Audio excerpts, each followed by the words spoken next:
Dari 3 kasus yang diusut oleh Kortas Tipikor, total kerugian negara itu mencapai kurang lebih 34,6 triliun. Oh, ini yang sekarang ini? Keterangan daripada Per hari ini? Iya, 34,6 triliun. Sebentar. Dalam Dari kasus 3 kasus itu, potensi kerugian negara. potensi kerugian negara. Iya. Bahwa yang disita sebanyak 543 miliar. termasuk 74 kg tadi. Iya, Di luar itu kan? artinya Bang Aiman, yang baru Potensi ditemukan kerugiannya itu 34 triliun. 34,6 triliun. Oke. Artinya Bang Aiman, yang baru ditemukan dalam kasus ini baru 1,57%. Oh, boleh. Silakan. Boleh. Anda mau buka-bukaan? Apanya? Anda mau buka-bukaan soal ini?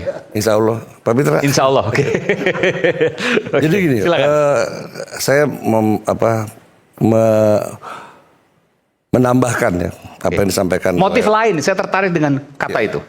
Yang jelas kalau kita lihat proses hukum yang sedang berjalan ini, saya nggak berdekatan hukum ya.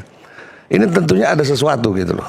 Oke. Ada sesuatu. Mungkin ada motif politik di sana. Motif politik. Iya, karena gini, karena dia dari kacamata intelijen ya, saya Iya, bukan dari kacamata hukum. Ketika Febri ini begitu getol mengangkat kasus korupsi, kemudian membabat semua di Kasatgas PKH, pasti kan ada yang terusik, gitu loh. Sehingga terjadilah. Apalagi kasus Febri ini seperti dikatakan Pak Bonyamin, ini persoalan sudah dari dulu polisi tahu. 2025, ya kan Pak? 24 katanya. Ya, waktu diikuti sama Oh, kalau itu Juli 2025. ya itu 2025. Yang 2025 itu sudah tahu polisi. Berarti ada sesuatu kan. Nah, yang jadi masalah sekarang tadi seperti dikatakan Pak Profesor Mahfud MD, pengalihan ya, atau bukan pelimpahan perkara di mana Febri ini belum diperiksa sama sekali gitu loh. Kemudian langsung dialihkan ke Kejaksaan Agung. Jadi kalau saya lihat kasus Febri ini, yang penting Febri bisa diamputasi. Oke. Dia tidak ada kesempatan untuk jadi Jaksa Agung, dia tidak ada kesempatan lagi untuk melakukan Apa pentingnya mengamputasi Febri? jelas lah, karena kan lihat aja Febri. Saya lihat ya, Febri itu algojo yang luar biasa Pak. Oke. Ketika dia melakukan penindakan-penindakan, walaupun dia kotor gitu ya. Nah ini yang ditakutkan gitu loh Pak. Apalagi sekarang kan. Algojo luar biasa tapi kotor. Maksudnya gimana nih? Iya, Febri itu backgroundnya seperti tadi dikatakan kan, banyak juga dia memanfaatkan, ya kan, peran atau kekuasaannya Iya, untuk iya. kepentingan diri sendiri. Gitu. Tapi dia algojo luar biasa untuk Oh iya, kasus-kasus ya, korupsi. kita lihat aja, ya kan, banyak sekali. Kemarin kasus Aseng, kasus Hamintan dan lain-lain, ya kan, bahkan sudah dikeluarkan KPK bisa dia tangkap langsung gitu. Terakhir BGN, kasus BGN. Pertamina, kasus BGN. Nah, Pimpinan-pimpinannya semua. ini kan tentunya kan menimbulkan riak ya Pak. Ya, mungkin Pak Susno nggak ngomong tadi. Pasti ini pasti ada gejolak, ya kan. Nah tentunya Febri bisa jadi ancaman. Apalagi Febri digadang-gadang bakal jadi Jaksa Agung. Beliau udah dipanggil presiden loh. Dan saya ini berani ngomong di sini. Nah ini kan ada sesuatu yang gerah nih, kalau Febri jadi jangan pisaunya kayak gini boleh jadi Jaksa Agung, ya Pak. Nah saya juga akan menambahkan kasus Asabri. Ini saya buka nih Pak ya. Karena saya langsung bicara dengan Bencok beberapa tahun lalu, berbicara dengan Legend Sony di Sukamiskin Pak, sama Pak Adam Damiri. Jadi dikatakan bahwa kasus Asabri, Febri itu benar-benar mengkriminalisasi 3 orang ini. Kasus Sabri itu. Iya. Dikatakan oleh Febri bahwa Asabri rugi 22 triliun. Saya nggak dapat pensiun Pak kalau 22 triliun. Beneran. Pak Ponto juga nggak dapat pensiun. Ya. Bapak juga kan. Nah, pada saat tahun yang sama, Asabri itu untung 3T. Dan itu pengakuan dari Sony, Direktur Asabri.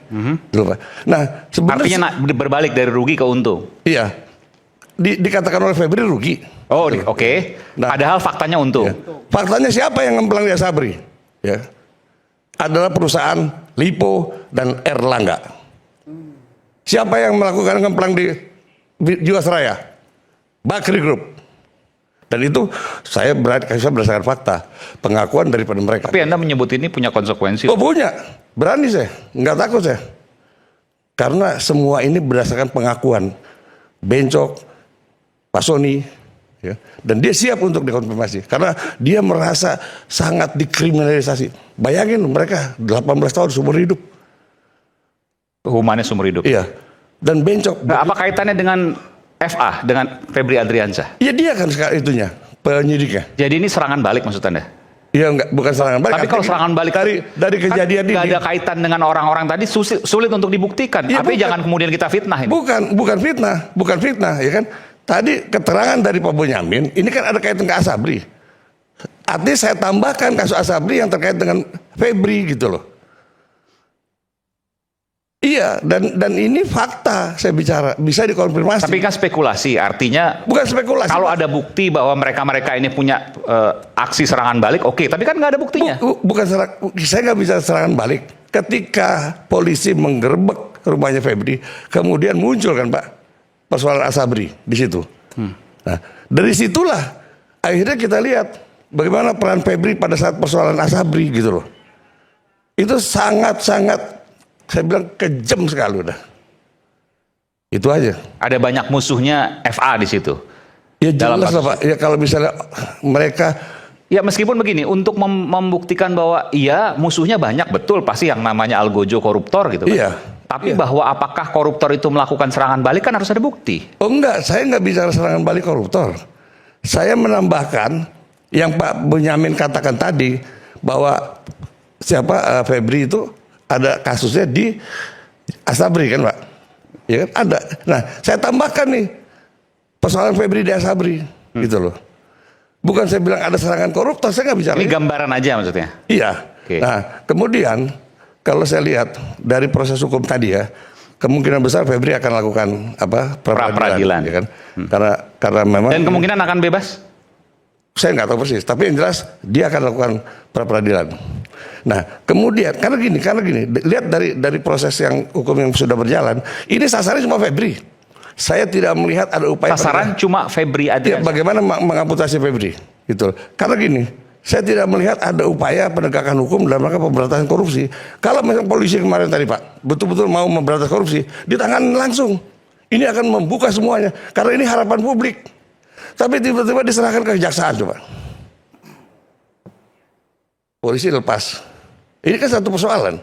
Lah, kalau diserahkan ke kejaksaan, ya sama saja memulangkan Febri yang udah cacat ke kejaksaan.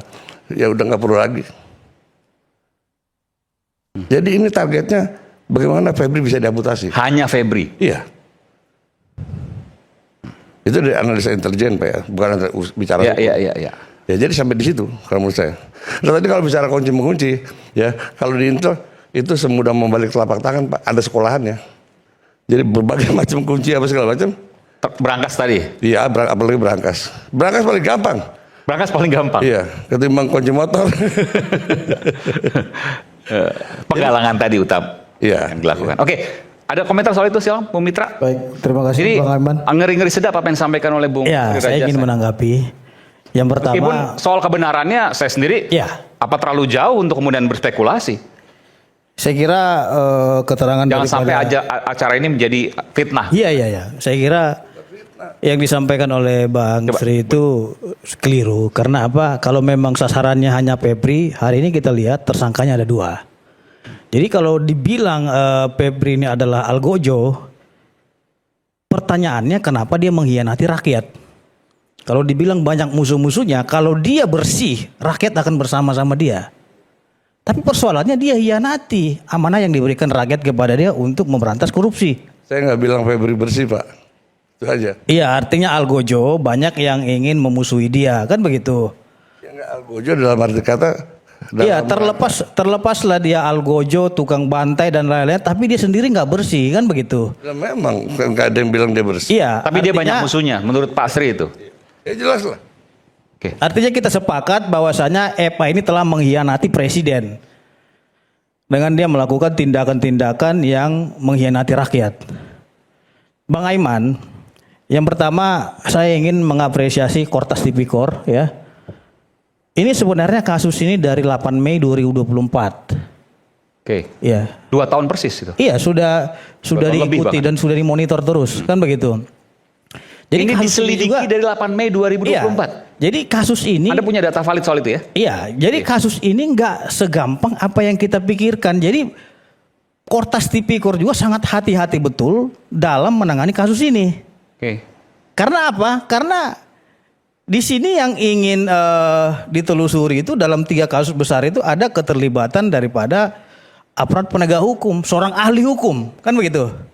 Jadi kalau memang Kortas Tipikor kemarin tidak buru-buru mengamankan itu barang bukti dan 74 kg emas, saya kira itu akan hilang secepat kilat.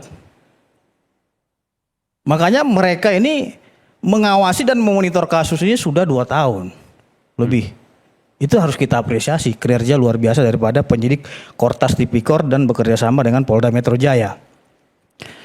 Yang menjadi persoalan adalah saya ingin jawab daripada keterangan Bang Sri tadi, kenapa berkas ini dilimpahkan kepada Kejaksaan Agung, kan begitu. Jadi di dalam undang-undang tentang kejaksaan, di dalam pasal 8 ayat 5 itu dikatakan untuk pemeriksaan, pemanggilan, ya, penahanan dan tersangka harus izin Jaksa Agung. Jadi dilema juga nih Polri. Ya, kalau seumpamanya Polri tidak menyerahkan kepada kejaksaan, Nggak bisa ngapa-ngapain. wah, undang-undang mengatakan harus izin dulu ke Jaksa Agung. Kamu Walaupun siapa? proses penyelidikan dan penyidikannya di kepolisian. Itu bunyi perintah undang-undang kejaksaan. Ya kalau memang Anda keberatan silakan judicial review pasal 8 ayat 5 undang-undang kejaksaan. Enggak mesti harus minta persetujuan terlebih dahulu kepada Jaksa Agung. Maaf Bung Mitra, sudah Ya. diuji di Mahkamah. Oke, sudah diuji. Saya tahu Dan putusan putusannya MK nomor MK 67. Putusan tentang Mengatakan bahwa kalau pidana khusus maka tidak perlu izin Jaksa Agung. Yes. Sudah. Itu kan pengecualiannya. ini pidana khusus. Itu mak kursi kan pidana khusus. Iya, enggak, tunggu dulu. Saya kan belum selesai nih Oke, bicara. Makanya Oke. biar saya ingatkan. Tolong jangan dipotong dulu. Saya kan masih menjelaskan di sini. Oke. Putusan MK nomor 67 itu ada beberapa pengecualian. Kan gitu. Yang pertama tindak pidana khusus, ya. Yang kedua adanya Ini disebut khusus ini. bukti permulaan yang cukup, ya, kasus korupsi kayak Korupsi gini. khusus, ya. oke. Bukti permulaan yang cukup, 2 alat Iya, iya, bukti. betul. Kan begitu. Dan dikhawatirkan si pelaku tersebut menghilangkan barang bukti. Itu poin-poin daripada putusan MK nomor 67 tadi. Hari ini banyak yang mempersoalkan antara penanganan yang dilakukan oleh Polri dengan tersangkanya itu adalah mantan Jampitsus.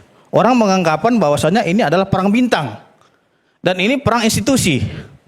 Ini juga yang harus dijaga oleh Polri. Jangan sampai orang menganggapan, oh ini adu kuat nih antar institusi, padahal tidak. Yang dibantai itu adalah oknum. Yang kata netizen itu adalah maling teriak maling.